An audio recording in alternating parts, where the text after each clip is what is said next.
International market में Australia को challenge करने के लिए एक और कंट्री आ गया है।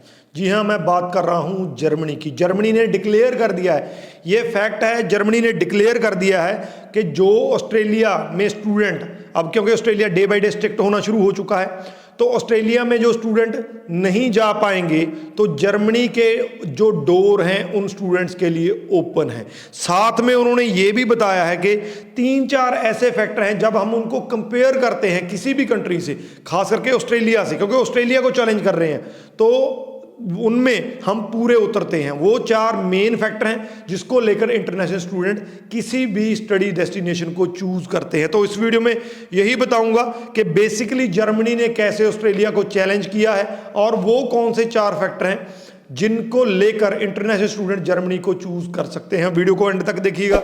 उससे पहले हमारा यूट्यूब चैनल जरूर सब्सक्राइब कर लीजिए, क्योंकि इस पर आपको ऐसी ही यूनिक वीडियोस देखने को मिलती है। तो बात करते हैं कैसे जर्मनी ने अपने आप को ऑस्ट्रेलिया का अल्टरनेट जो है वो साबित करना शुरू कर दिया। यहाँ पे सबसे पहले मैं आपको बता दूं कि 3,70,000 जो स्टूडेंट हैं वो 2022-2023 सेशन के लिए इंटरनेशनल स्टूडेंट जर्मनी में जो है एनरोल हो चुके हैं, 3,70,000।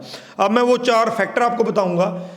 तो डे बाय डे, ये मैंने आंकड़ा आपको इसके लिए बताया कि जर्मनी में day by day international students की जो गिनती है वो बढ़ती जा रही है।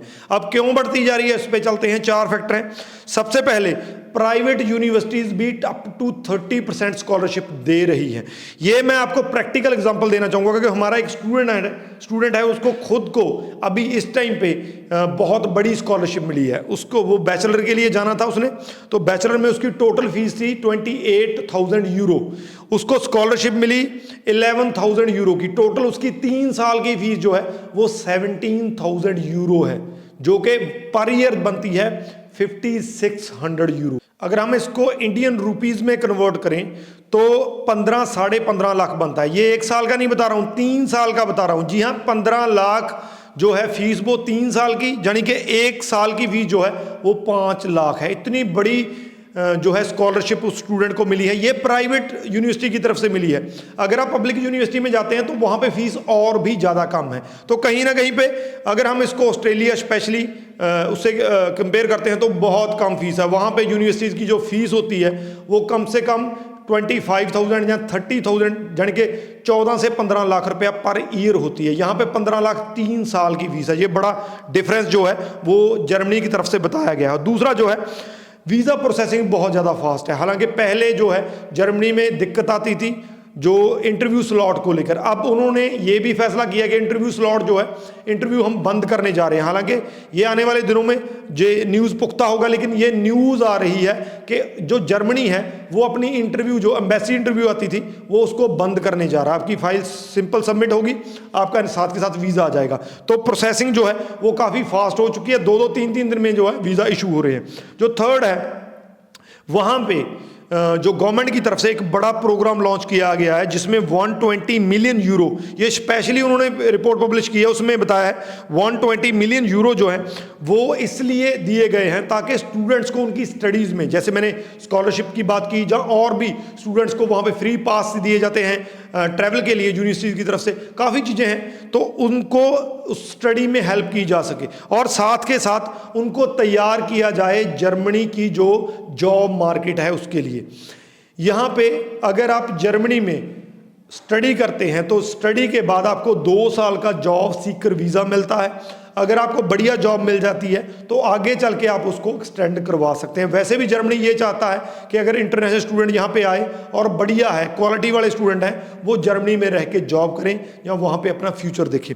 फोर्थ, इसी से जुड़ा हुआ है जो फोर्थ पॉइंट है, वो रिटेंशन रेट को लेकर है। रिटेंशन रेट का मतलब ये होता है कि जो भी स्टूडेंट किसी कंट्री में जाते हैं तो उसमें से कितने वापस आते हैं। आमतौर पर रिटेंशन रेट को 5 साल में कंपेयर किया जाता है कि 5 साल के बाद कितने स्टूडेंट जो 5 साल पहले गए थे उसमें वापस आए हैं, कितने वहाँ पे रहे हैं। तो जर्मनी का जो रिटेंशन रेट है वो 60% है, यानी कि 5 इयर्स पहले जो स्टूडेंट वहाँ पे स्टडी करने गए थे, 5 साल के बाद उसमें से 60% स्टूडेंट आज भी जर्मनी में रह रहे हैं। जब इसको कंपेयर किया गया दूसरे कंट्री से तो कनाडा से ये थोड़ा कम है, कनाडा में ज़्यादा स्टूडेंट रिटेंशन रेट है, लेकिन ये कहीं बेटर है ऑस्ट्रेलिया से, क्योंकि वो अपने आप को ऑस्ट्रेलिया से कंपेयर कर रहे हैं, वो ऑस्ट्रेलिया का अल्टरनेट अपने आप को मानते हैं, तो ऑस्ट्रेलिया से कहीं बेटर है। तो एक कंट्री जिसकी सारी खूबियां ऑस्ट्रेलिया वाली हैं वो मार्केट में आ गया है, जिसने अपने आप को ऑस्ट्रेलिया का जो है बदल जहाँ ऑस्ट्रेलिया का अल्टरनेट बताया है। अगर ये चीज़ें सही हैं, अगर ये चीज़ें सही साबित होती हैं, जर्मनी आने वाले दिनों में इंडियन स्टूडेंट्स की ऑस्ट्रेलिया या न्यूजीलैंड से भी बढ़ के, इवन के यूके से भी बढ़ के जो है वो स्टडी डेस्टिनेशन हो सकता है। ये रिपोर्ट जो होती हैं इसमें जो भी कहा जाता है वो आने वाले दिनों में लागू होता है, लेकिन ये बहुत पॉजिटिव रिपोर्ट है क्योंकि इस टाइम पे काफ़ी स्टूडेंट जो है ऑस्ट्रेलिया की तरफ से निराश हैं। वीडियो को मैक्सिमम टू मैक्सिमम शेयर कर दीजिए ताकि स्टूडेंट्स को पता चल सके कि जर्मनी एक बढ़िया स्टडी डेस्टिनेशन है। वीडियो के रिगार्डिंग क्वेश्चन है तो नीचे लिख दीजिए, आपको आंसर मिल जाएगा। राजवीर चहल, थैंक यू सो मच।